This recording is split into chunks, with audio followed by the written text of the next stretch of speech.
18 tahun bukan waktu yang singkat. Selama bertahun-tahun, LPSK menjadi bagian dari perjalanan panjang para pengungkap kebenaran. Mendampingi, melindungi, dan memastikan hak-hak saksi dan korban tetap terpenuhi dalam proses penegakan hukum. Perjalanan itu tentu tidak mudah. Dinamika bentuk kejahatan, kompleksitas perkara, serta meningkatnya kebutuhan pelindungan menjadi tantangan yang terus berkembang dari waktu ke waktu.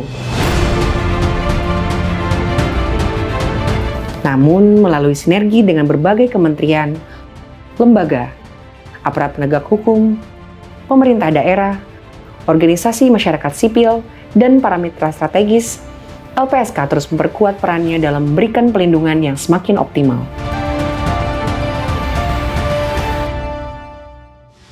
Kenapa kok tega banget sih? Gimana pikirannya? Coba dijelasin sekarang. Seiring berkembangnya tantangan, kebutuhan terhadap sistem pelindungan yang semakin kuat pun menjadi sebuah keniscayaan. Pelindungan yang efektif membutuhkan kelembagaan yang adaptif, kewenangan yang memadai, serta dukungan regulasi yang mampu menjawab perkembangan zaman. Kesadaran akan pentingnya penguatan tersebut menjadi perhatian berbagai pemangku kepentingan, termasuk Komisi 13 DPR RI pada awal masa baktinya.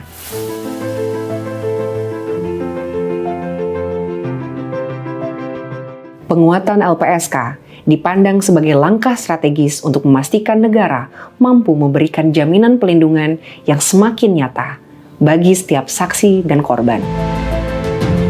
Komitmen itu diwujudkan melalui inisiatif penggantian Undang-Undang tentang Perlindungan Saksi dan Korban.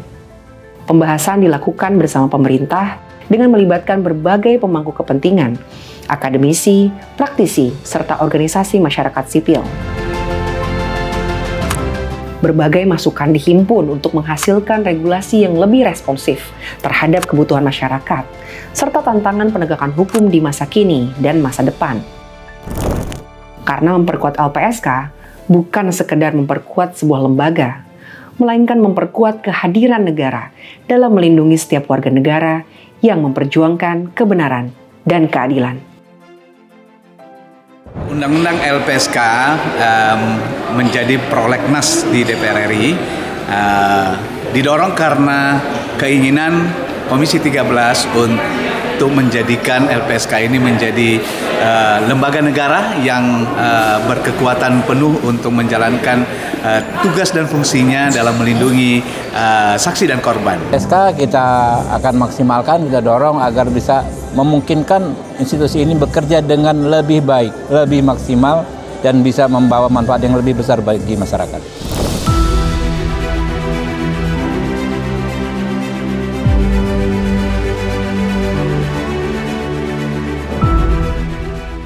Harapan terhadap hadirnya undang-undang yang lebih kuat datang dari berbagai pihak. DPR, pemerintah, tim penyusun, aparat penegak hukum, akademisi, organisasi masyarakat sipil, hingga masyarakat luas memiliki tujuan yang sama. Mewujudkan sistem pelindungan saksi dan korban yang semakin efektif, semakin inklusif, dan semakin mampu menjawab kebutuhan masyarakat. Sebuah sistem yang tidak hanya memberikan rasa aman, tetapi juga menghadirkan keadilan dan pemulihan bagi mereka yang menjadi korban tindak pidana. Penguatan dalam undang-undang membawa berbagai langkah maju bagi sistem pelindungan saksi dan korban di Indonesia. Mulai dari penguatan hak-hak saksi dan korban, penguatan kelembagaan LPSK, pengembangan mekanisme restitusi dan kompensasi, pembentukan dana abadi bagi korban, hingga semakin kuatnya peran pemerintah pusat dan pemerintah daerah dalam penyelenggaraan pelindungan.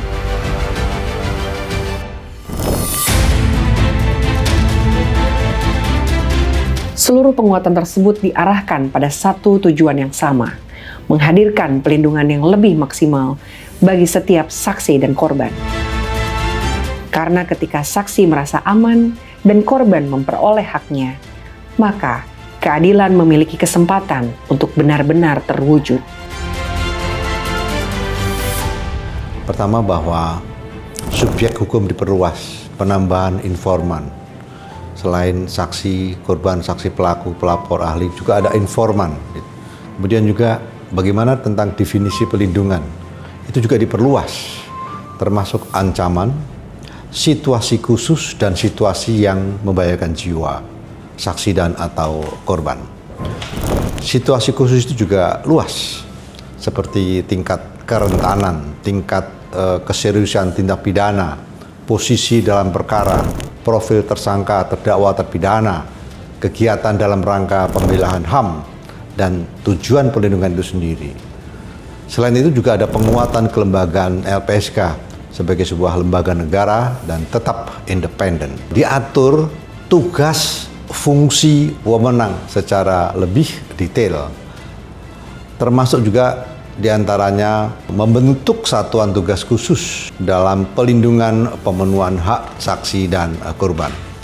Terkait dengan hak saksi dan korban, saksi pelaku, pelapor, informan, dan atau ahli, itu seperti penambahan penyampaian pernyataan dalam proses peradilan terkait dengan dampak penderitaan korban akibat peristiwa hukum yang dialami korban.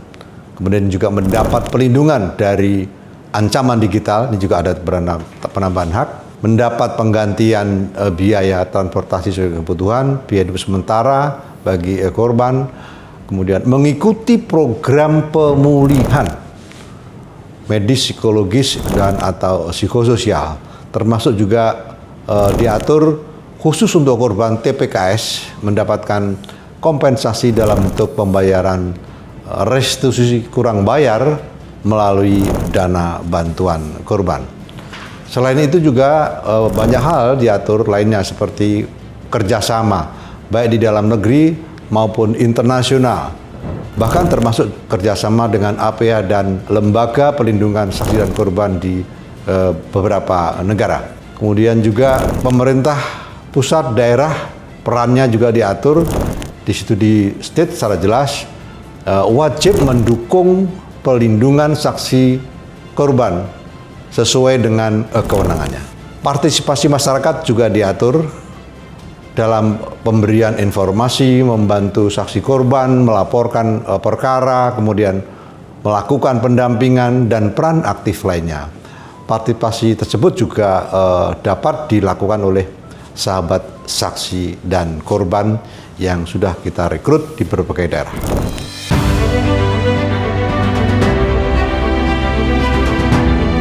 "18 tahun telah menjadi perjalanan penuh dedikasi dalam menguatkan pelindungan saksi dan korban di Indonesia.